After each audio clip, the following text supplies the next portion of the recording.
أعوذ بالله من الشيطان الرجيم.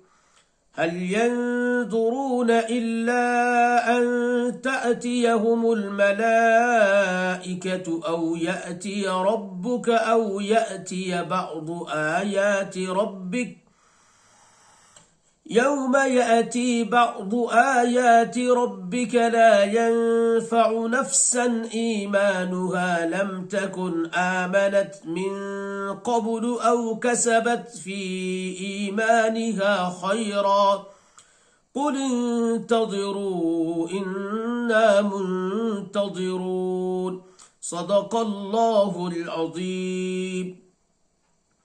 یہ لوگ صرف اس بات کا راستہ دیکھ رہے ہیں کہ ان کے پاس فرشتے آویں یا آپ کے رب آئیں یا آپ کے رب کی کوئی بڑی نشانی آ جائے۔ جس دن آپ کے رب کی کوئی بڑی نشانی آ پہنچے گی اس دن کسی بھی ایسے انسان کا ایمان کام نہیں آئے گا جس کے پاس پہلے سے ایمان نہ ہو یا اس نے اپنے ایمان میں کوئی نیک عمل نہ کیا ہو۔ آپ فرما دیجئے کہ تم راستہ دیکھتے رہو، ہم بھی راستہ دیکھ رہے ہیں۔ یہ سورہ انعام کی 158 نمبر کی آیت ہے۔ اس میں اللہ تبارک و تعالی نے تمام ثبوتوں کے آ جانے کے بعد، تمام باتوں کے بالکل کلیئر ہو جانے کے بعد، ڈسٹنکٹیو ہو جانے کے بعد ایمان نہ لانے والوں کو دھمکی دی ہے۔ نبی علیہ الصلوۃ والسلام کو نبی نہ ماننے والوں کو دھمکی دی ہے کہ اب کب ایمان لاؤ گے؟ ساری باتوں کے سامنے آ جانے کے بعد اب ایمان لانے کے لیے انتظار ہے موت آنے کا، انتظار ہے قیامت آنے کا، انتظار ہے تمہارے رب کی۔ نبی علیہ الصلوۃ والسلام سے کہا جا رہا ہے کہ انہیں انتظار ہے آپ کے رب کی نشانیوں میں سے کسی بڑی نشانی کے آ جانے کا۔ تو آپ یہ کہہ دیجئے کہ جب وہ بڑی نشانی آ جائے گی تو پھر ایمان لانے سے کوئی فائدہ نہیں ہوگا۔ موت کا وقت آ جائے گا قریب جس میں آخرت کی چیزیں نظر آنے لگیں گی، تو اب ایمان لانے سے کوئی فائدہ نہیں ہوگا۔ قیامت کے دن ایمان لانے سے کوئی فائدہ نہیں ہوگا۔ اس آیت میں جس بڑی نشانی کا تذکرہ ہے نبی علیہ الصلوۃ والسلام نے خود ہی بیان فرما دیا کہ اس سے مراد سورج کا پچھم سے نکلنا ہے۔ یہ بخاری شریف کتاب التفسیر میں موجود ہے۔ تو ان تینوں چیزوں میں سے کسی بھی چیز کا انتظار اگر ہے کہ اس وقت ایمان لائیں گے تو پھر ایمان کوئی فائدہ نہیں پہنچائے گا، اس وقت کا ایمان قبول نہیں ہوگا۔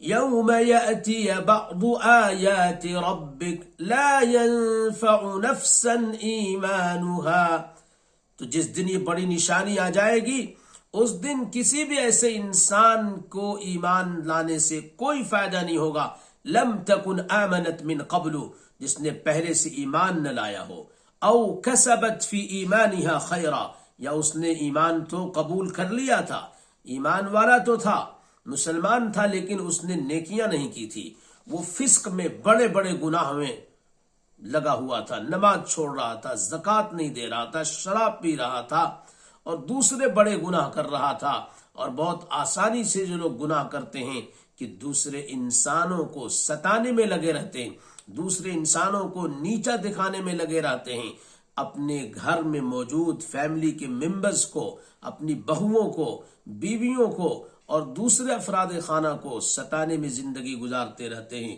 کیا انہیں اس بات کا انتظار ہے کہ موت آئے تو ان غلطیوں سے، ان زیادتیوں سے اپنے آپ کو روکیں گے؟ کیا قیامت کے دن اپنے آپ کو ان غلطیوں سے روکیں گے؟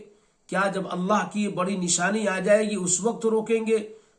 اس وقت کا توبہ، نماز چھوڑنے سے توبہ، زکوٰۃ نہ دینے سے توبہ اور انسانوں کو ستانے کی کوششوں سے توبہ، اب یہ سب توبہ، یہ ساری چیزیں اب قبول نہیں ہوں گی۔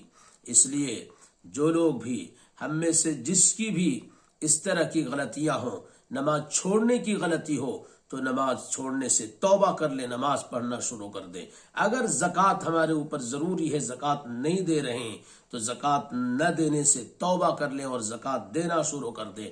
اگر ہمارے اندر یہ بیماری ہے کہ ہم دوسرے انسانوں کو اپنے سے چھوٹا سمجھتے ہیں اور اللہ کی مخلوق پر ظلم و زیادتیاں کرتے رہتے ہیں، چاہے اپنے گھر میں ہو، اپنے انسٹیٹیوشنز میں ہو، ادارے میں ہو، جہاں ہمیں موقع ملتا ہے ہم اپنے سے کمزوروں کو ستاتے ہیں، ظلم کرتے ہیں، اپنے لوگوں سے ان کی طاقت سے زیادہ کام لیتے ہیں، اور جو ان کی ذمہ داریاں نہیں ہیں وہ ذمہ داریاں ان کے اوپر ڈالتے ہیں۔ ان تمام گناہوں سے آج ہی توبہ کر لے، موت آنے کا انتظار نہ کرے، خدا نخواستہ قیامت کے دن توبہ کرنے کا انتظار نہ کریں، خدا نخواستہ اس بڑی نشانی کے آ جانے کا انتظار نہ کرے، کسی کو موقع نہیں ملے گا، اور آج موت تو کب آئے کسی کو اس کا علم نہیں ہے، اس لیے آج ہی توبہ کیجیے، ابھی توبہ کیجیے۔